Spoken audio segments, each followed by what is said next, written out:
ሰላም የተከበራችሁ ተመልካቾቼ፣ ዛሬ የምነግራችሁ ታሪክ በዋና ዋና ሚዲያዎች የሰማችሁትን አይደለም። አሜሪካ በኢራን ላይ በ12 ሰዓታት ውስጥ 900 ቦምቦችን ጥላ የባህር ኃይሏንና አየር ኃይሏን አውድማለች ተብሎ ነበር። ፕሬዚዳንት ትራምፕም ይህ ጦርነት ፈጣን፣ ንጹህና ወሳኝ ይሆናል ብለው ለዓለም ተናግረው ነበር። ነገር ግን የተደበቀው እውነት ሌላ ነው። ዛሬ በታሪክ እጅግ ግዙፍ የሆነው የአሜሪካ ወታደራዊ ጦር በቴህራን ሰማይ ላይ እንዴት እንደተቀበረ ከጀርባ ያለውን እውነተኛ ታሪክ እናጋልጣለን። የካቲት 28 2026 ላይ አሜሪካ ከኢራቅ ጦርነት ወዲህ ትልቁን ኦፕሬሽን ኤፒክ ፊውሪ የተሰኘ ወታደራዊ ጥቃት ጀመረች። ይፋዊ ምክንያቱ ደግሞ የኢራን የኒውክሌር ፕሮግራም አስቸኳይ ስጋት ስለፈጠረ ነው ተባለ። ግን አንድ አስገራሚ ነገር ነበር። ቦምቡ መዝነብ ከመጀመራቸው ልክ አንድ ቀን ቀደም ብሎ የኦማን ውጭ ጉዳይ ሚኒስቴር በድርድሩ ትልቅ ስምምነት ላይ መደረሱን አሳውቀው ነበር። ኢራን የበለጸቀ ዩራኒየም ላለማከማቸትና ሙሉ ምርመራ ለመፍቀድ ተስማምታ ነበር። አሜሪካ ወደ ጦርነት የገባችው ዲፕሎማሲው ስለከሸፈ አልነበረም። ይልቅስ አሜሪካ ወደ ጦርነት የገባችው ዲፕሎማሲው እየሰራ ስለነበርና ይህን ያልፈለገ አካል ስለነበረ ነው።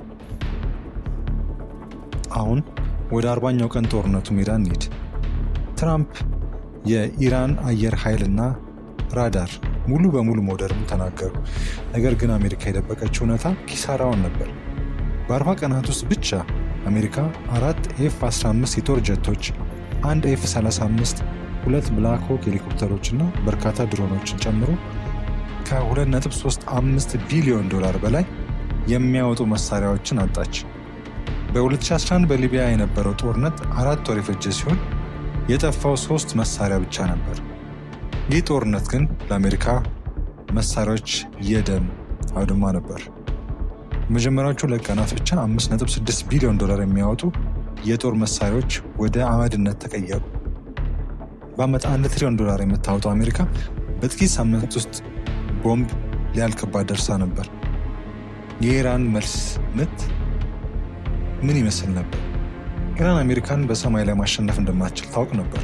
ስለዚህ አሜሪካ ያላሰበችው አንድ በር ዘጋች።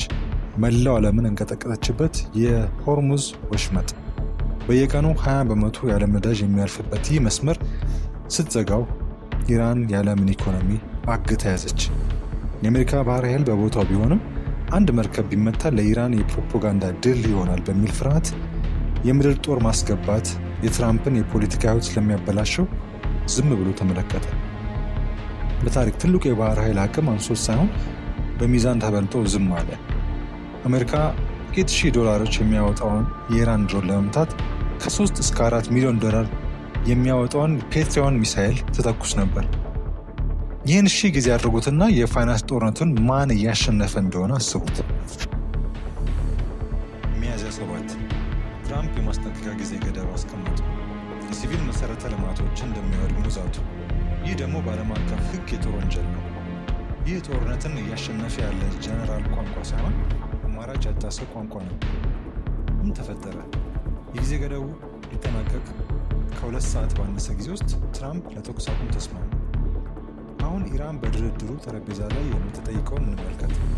የሆርሙዝ ወሽመጥን መቆጣጠር፣ የአሜሪካ ጦር ቀጠናውን ለቆ እንዲወጣ፣ ማዕቀቦች ሙሉ በሙሉ እንዲነሱ፣ ካሳ እንዲከፈላት እና ዩራኒየም የማበልጸግ መብቷ እንዲረጋገጥ። ይህ የተሸናፊ ሀገር ጥያቄ አለ። ይህ የአሸናፊ ሀገር የጥያቄ ዝርዝር ቻይና፣ ታይዋን፣ ሩሲያ፣ ሰሜን ኮሪያ እንዲሁም ሌሎች ሀገሮች ሁሉም በጥሞና እየታዘቡ ነው። በዓለም ላይ እጅግ ጠንካራ የሆነው ወታደራዊ ኃይል በከባድ ማዕቀብ ከተዳከመች ሀገር ጋር አሸናፊ መሆን ሲያቅተው ተመልክተዋል። አሜሪካ ማውደም ትችላለች፣ ነገር ግን ውድመትን ወደ ፖለቲካዊ ድል መቀየር አትችልም። ይህ ነው ዋና ዋና ሚዲያዎች ሊነግሯችሁ ያልደፈሩት ነው። ታዲያ እናንተ ምን ታስባላችሁ? ይህ የተኩስ አቁም እውነተኛ ሰላም ያመጣል ወይስ የሁለተኛው ዙር ጦርነት ዝግጅት ነው? ሀሳባችሁን ኮሜንት ላይ አስቀምጡልን። ቪዲዮን ሼር ማድረጋችሁን አትርሱ።